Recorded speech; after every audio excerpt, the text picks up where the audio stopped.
Hey guys, welcome back to the channel. So we have a very odd, interesting, and quite disturbing story for you today. And it actually comes as quite a shock to all of us because this particular series of events has actually happened in our own backyard, in our own neighborhood, of all places. If you could even, who would have thought, right? So, in our neighborhood, we have a particular local dentist office called Grove City Dental in Grove City, Ohio.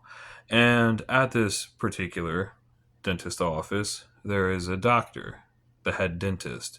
His name is Dr. Scott Schumann. Now, on the outside, looking at photos of Schumann, watching previous videos of people's interactions with Schumann, even just looking at the building itself, nothing really looks assuming or odd. Nothing out of the ordinary, no red flags, nothing really stands out about any of this. And unannounced to many, many people, including Dr. Schumann's very own patients, Dr. Scott Schumann has a very dark secret that most people have no idea about. So, unannounced to everyone, to the general public, Schumann's patients, Schumann had been hiding a very dark secret for a very long time. So, for many years, decades even, Schumann had been battling a pretty bad drug addiction, substance abuse. And it got so bad that the actual dental board had suspended Schumann's license twice, literally twice suspended. And despite all this, Schumann was still allowed to continue operating at his office. Now you would think that alone, just based on that information, you would think, well, that sounds pretty crazy. I mean, that is the last person that I would probably ever want operating on me when I'm put under.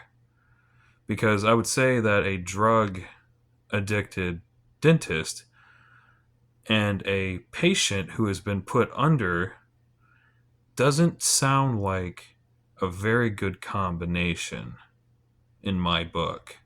That sounds like a recipe for disaster. And a disaster is exactly what would end up happening. And you would think twice suspended, a history of drug abuse. How was this guy able to continue practicing as a dentist? And quite frankly, I have no idea. I wish I did.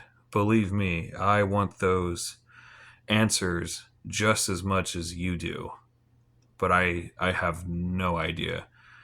I'm not sure how the board of dentistry operates. I don't know what their guidelines are. I mean, even after all this, what you're about to hear, and the fact that this guy was still able to continue working as a dentist, you would think, is there anything that they can do to get fired?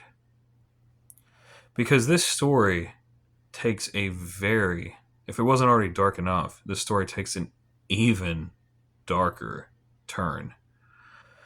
One day, a patient comes in to Dr. Schumann's office to have some procedures done, some type of surgery where he's going to be put under, and for a very odd extended amount of time. So I thought this particular number was quite odd. This patient was to be put under for over 4 hours. Is it me, or does that not seem like an insanely long amount of time to be put under at a dentist office? 4 hours put under. Just seems odd to me. But here's where things take a twist. While this patient was under, that patient's blood oxygen levels drastically dropped to dangerous levels. His blood oxygen levels dropped all the way down to 20%. Think about that. 20%. That is so insanely dangerous. So Schumann's staff, all the other dental assistants that were in the room at the time, everyone starts noticing what is happening. They start to take note. Red flags are raised. People start to panic and freak out. They start alerting Dr. Schumann of what is going on. Hey, his oxygen levels have dropped dangerously low. He's becoming unresponsive. We should probably wake this guy up and bring this guy back. Because you would think that those would all be a very logical and reasonable course of action, right? Well, not to Dr. Schumann, because it turns out, despite all of Schumann's staff, despite all their warnings and pleas to end the procedure and wake this guy up, Schumann decides to just continue with the operation, to just continue forward. At a 20% blood oxygen level, we're going to continue forward.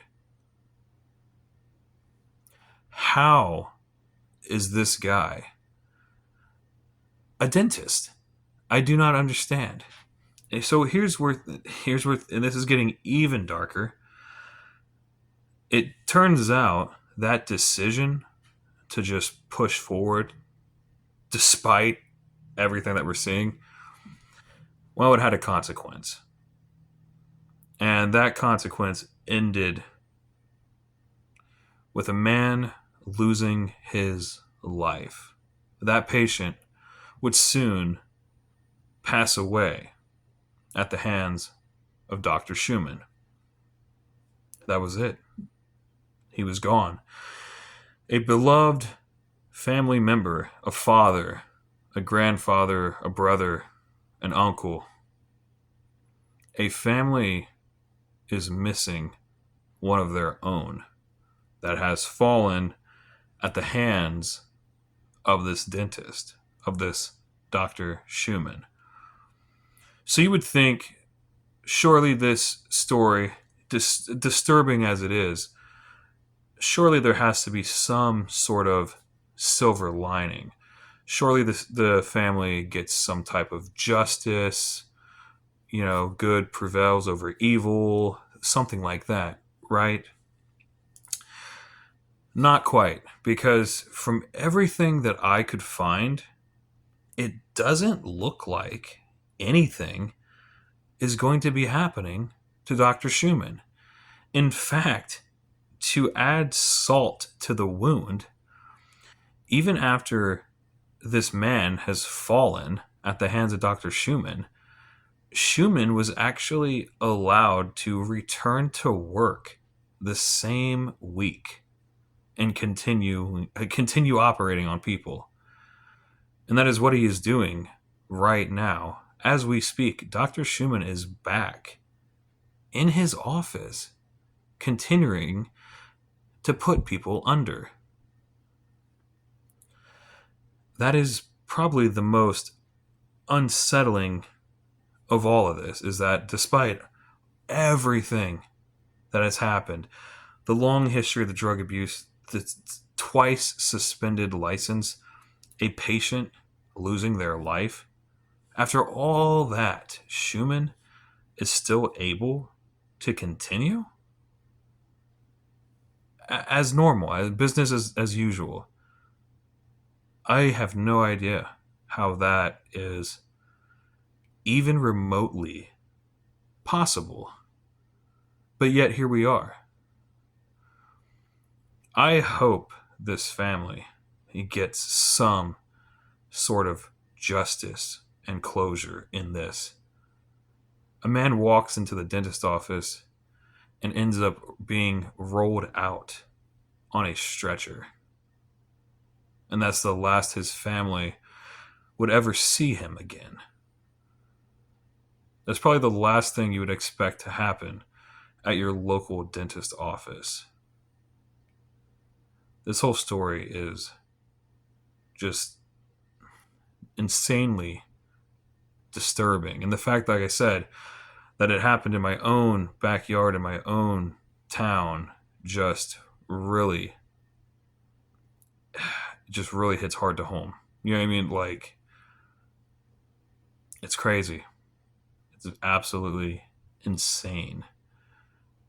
We send all of our prayers, wishes to the family of the victim. I hope they get closure. I hope justice will prevail. I hope good trumps evil in this case. But who knows? There's a huge cloud of uncertainty looming over this entire thing. But that's going to do it for this video, guys. As always, we appreciate you, and we will see you in the next video.